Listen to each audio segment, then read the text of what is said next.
31 December বলে কথা, special তো কিছু হতেই হবে। তাই জন্য আমাদের বাড়িতে শুরু হয়ে গেছিলো রাতের রান্নার জোরদার প্রস্তুতি। প্রথমেই তোমরা দেখতে পাচ্ছ গরম তেলে লাল লাল করে আলুগুলোকে ভেজে নেওয়া হলো। তারপর একটা শুকনো খোলায় কাজু বাদাম, আমন্ড, নারকেল কোড়া আর পোস্ত শুকনো করে ভেজে নেওয়া হয়েছিল।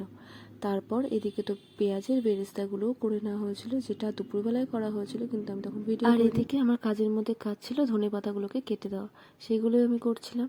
তারপর তাকিয়ে দেখি বড়মাসে সুন্দর করে চিকেনের লেগ পিসগুলোকে সাজিয়ে ম্যারিনেশনের জন্য রেডি করছে। ম্যারিনেশনের জন্য প্রথমে যেটা দেওয়া হলো সেটা হচ্ছে রসুন বাটা, আদা বাটা আর লঙ্কা বাটা।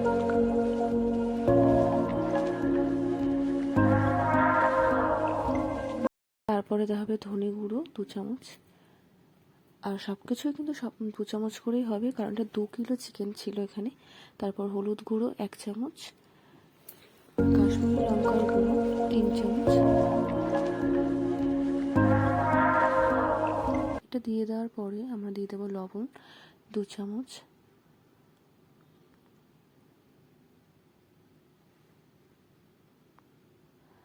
আর বাড়িতে বানিয়ে রাখা মামনির তৈরি এটা স্পেশাল বিরিয়ানি মশলা, এটাও হচ্ছে 2 চা-চামচ। এবার দিয়ে দেবো ভেজে রাখা পেঁয়াজের বেরেস্তা। এটা দিয়ে দেওয়ার পর দিয়ে দেবো ধনে পাতা কুচি। আর হ্যাঁ, লবণ কিন্তু শুধু 2 চামচে থেমে গেলেই হবে না, আগে পরে কিন্তু ভালোই লবণ দেওয়া হয়েছে। টোটাল বিরিয়ানিতে 4 থেকে 5 চামচ লবণ ইউজ করেছি আমরা। 150 মিলি পেঁয়াজ ভাজার যে তেলটা ছিল, এতে স্বাদ আরও দ্বিগুণ হয়ে যায়। এই তেলটা আমরা এখানে দিয়ে দেবো। তারপর দিয়ে দেবো টক দই 400 গ্রাম। বেশ কিছুক্ষণ ম্যারিনেশন করে রাখার পর এর মধ্যে 4-5টা কাঁচা লঙ্কা দিয়ে দেবো চিড়ে। তারপরে দিয়ে দেওয়া হলো 2 চামচ পরিমাণে ঘি। আর এটাকে আবার হালকা হাতে ঘি দেবার পরে ভালো করে ম্যারিনেট করতে হবে। আর এটা যখন ও মাখছিল এতটা ভালো দেখতে লাগছিল আর এত সুন্দর গন্ধ বেরিয়েছিল, মনে হচ্ছিল যেন তখনই খেয়ে নিই। এবার এটাকে আমরা 1 ঘন্টা প্রায় রেস্টে রেখে দেবো। আপাতত এটা রেস্টে থাক, ততক্ষণে আমন্ড, কাজু, নারকেল, পোস্ত আর উষ্ণ গরম দুধ দিয়ে আমরা এটাকে একটা পেস্ট বানিয়ে নেব। এটা দেওয়াতে না স্বাদটা অনেকটাই সুন্দর হয়। আর এদিকে আমরা ইউজ করছি India Gate pure basmati rice, যেটা আমরা বিরিয়ানির জন্য সবসময় ইউজ করে থাকি। আর এদিকে মামনি 1 কিলো প্রায় চাল মেপে আমাদের দিয়ে দিল।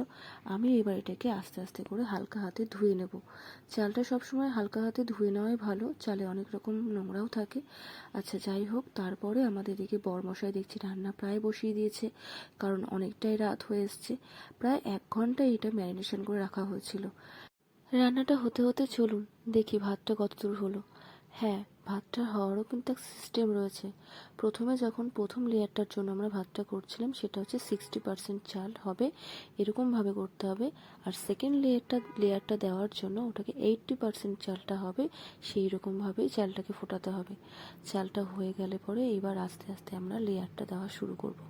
প্রথম লেয়ারের জন্য যে চালটা ছিল ওটা দেওয়ার পরে, চালটা দিয়ে দেওয়ার পরে এবার দিয়ে দিচ্ছে আলু। হায়দ্রাবাদি বিরিয়ানিতে কিন্তু কখনোই আলু হয় না, কিন্তু যেহেতু আমি আলু খেতে ভালোবাসি, তাই আমার আবদারে আমার বরমশাই এখানে আলুটা দিয়ে দিয়েছিল। আলু দেওয়ার পরে পেঁয়াজের বেরেস্তা, ধনে পাতা কুচি আর আমন্ডের যে পেস্টটা ছিল সেটা। তারপরে দিয়ে দেওয়া হবে ফুড কালার, কেওড়া জল, গোলাপ জল, মিঠে আতর আর ঘরে বানানো মামনির তৈরি করা স্পেশাল বিরিয়ানি মশলা।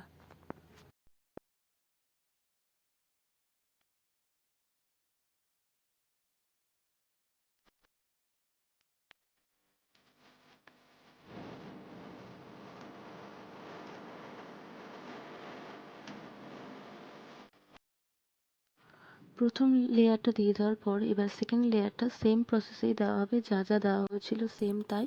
মিঠে আতর, কেওড়া জল, গোলাপ জল, বিরিয়ানি মশলা আর ফুড কালার, ধনেপাতা, পেঁয়াজের বেরেস্তা সব কিছুই আবার সেমভাবেই দেওয়া হলো।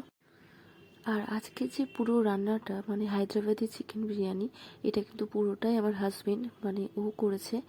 আর ওর অনেক দিনের ইচ্ছে ছিল আমাকে ওর হাতের একটা বিরিয়ানি রান্না করে খাওয়াবে, তো নতুনত্ব ট্রাই করেছে। আর তারপরে আমাদের এখানে ঘি ছড়িয়ে দেওয়া হচ্ছে। ঘিটাও কিন্তু খুব সুন্দর আমুলের ছিল, খুব ভালো পিওর ঘি। আর ঘিটা ছড়িয়ে দেওয়ার পরে এবার আমরা আস্তে আস্তে এটাকে দমে বসিয়ে দেবো। দমে বেশিক্ষণ না, প্রায় 30 মিনিট মতো রাখা হবে, কিন্তু দমে দেওয়ারও ব্যাপার রয়েছে।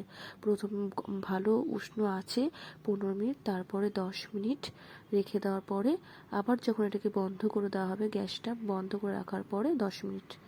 আর এইদিকে আমাদের রান্না তো প্রায় কমপ্লিট। রান্না হয়ে যাওয়ার পরে তাড়াহুড়ো করে 10:30 বেজে গেছে, আমরা সবাই খেতে বসে পড়েছি। আজকের ভিডিওটা এটুকুই। রান্নার ভিডিওটা কেমন লাগলো সবাই অবশ্যই কমেন্ট বক্সে জানিও। আর খেতে তো অসাধারণ হয়েছিল, দারুণ হয়েছিল খেতে। Thank you so much for এত সুন্দর বিরিয়ানিটা খাওয়ানোর জন্য।